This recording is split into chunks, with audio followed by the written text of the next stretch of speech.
Welcome back to 40k in 5 minutes. Today we're diving into the elite ranks of the Adeptus Custodes, focusing on one of their formidable shield hosts.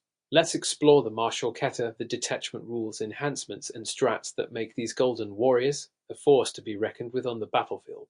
First up, let's talk about the martial kata. These are mastered by custodians over decades. When a unit with this ability is selected to fight, you can choose one of the kata stances. Let's look at two key stances. The Dakatarai stance is perfect for when custodians face seething hordes of enemies. This stance allows them to turn their enemies' numerical advantage against them, reaping a terrible tally. Melee weapons equipped by models in this unit gain the Sustained Hits 1 ability. Custodians hit on 2s in most cases, so Sustained Hits 1 makes it so on average all your attacks will hit. On the other hand, the Renax stance is for those who excel at hunting monsters and war machines. These custodians have studied every aspect of battling foes far larger than themselves. Melee weapons equipped by models in this unit gain the lethal hits ability. Next, let's delve into the shield host detachment rule.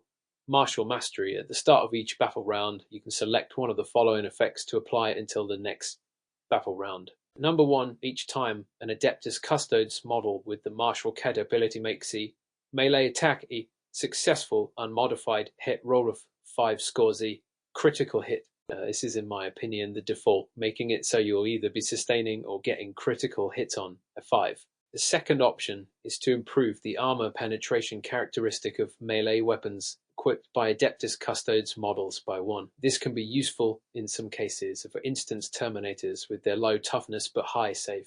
Now let's talk about some powerful enhancements that can be added to your Shield Captain or Blade Champion models. First we have the Auric Mantle, which costs 15 points. This enhancement adds 2 to the Bearer's Wounds characteristic. This is a solid choice for increasing the survivability of your Shield Captain or Blade Champion. The additional wounds can make a significant difference in keeping your key characters alive longer, especially in prolonged engagements. Next, there's the Castellan's Mark, priced at 20 points. This enhancement allows you to redeploy up to 2 Adeptus Custodes units after both players have deployed their armies. This offers excellent strategic flexibility. Being able to redeploy units can help you adapt to your opponent's deployment and potentially gain tactical advantage. It's particularly useful in scenarios where positioning is crucial. For 25 points, you can equip your Shield Captain with From the Hall of Armories. This enhancement adds 1 to the strength and damage characteristics of the bearer's melee weapons.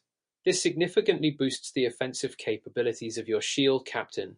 The increased strength and damage can make your character more effective against tougher opponents. Lastly, we have the Panopta Specs, which costs just 5 points. This enhancement grants the Ignores Cover ability to ranged weapons equipped by models in the bearer's unit.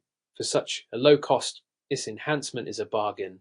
Ignoring cover can be incredibly valuable, especially against armies that rely heavily on cover for protection. Although as Custodies you won't have many shots, it ensures that your attacks are more effective and can help you deal with entrenched enemies. Finally, let's look at some key strats that can turn the tide of battle.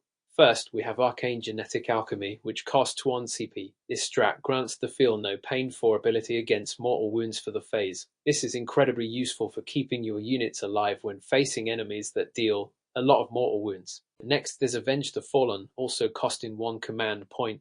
This strat gives you an extra attack in close combat when hurt, or 2 extra attacks if the unit is below half strength. This can significantly boost your unit's offensive power when they are most vulnerable, ensuring they can strike back with vengeance. For 1 CP, Unwavering Sentinel subtracts 1 from the hit roll of melee attacks targeting your unit within range of an objective marker. This strat is perfect for holding key positions on the battlefield, making it harder for your enemies to dislodge your units. Bolt Potentiality, again costing 1 command point, allows a unit that fell back to shoot and declare a charge in the same turn. This strat provides excellent tactical flexibility, enabling your units to stay in the fight even after retreating. Vigilance Eternal, for 1 CP, keeps an objective marker under your control even if no models are within range. This strat is invaluable for maintaining control of critical objectives, ensuring you can secure victory points even when your units are repositioning. Lastly, Archaeotech Munitions, for 1 CP, grants the Lethal Hits or Sustained Hits 1 ability to ranged weapons for the phase. This strat enhances the effectiveness of your ranged attacks, making them more deadly and versatile. And there you have it, a rundown of the Adeptus Custodes Shield Host. These golden warriors are not just A sight to behold, but a formidable force on the battlefield. If you enjoyed this video, don't forget to like, subscribe, and hit the bell icon for more Warhammer 40k content. Until next time, may the Emperor protect.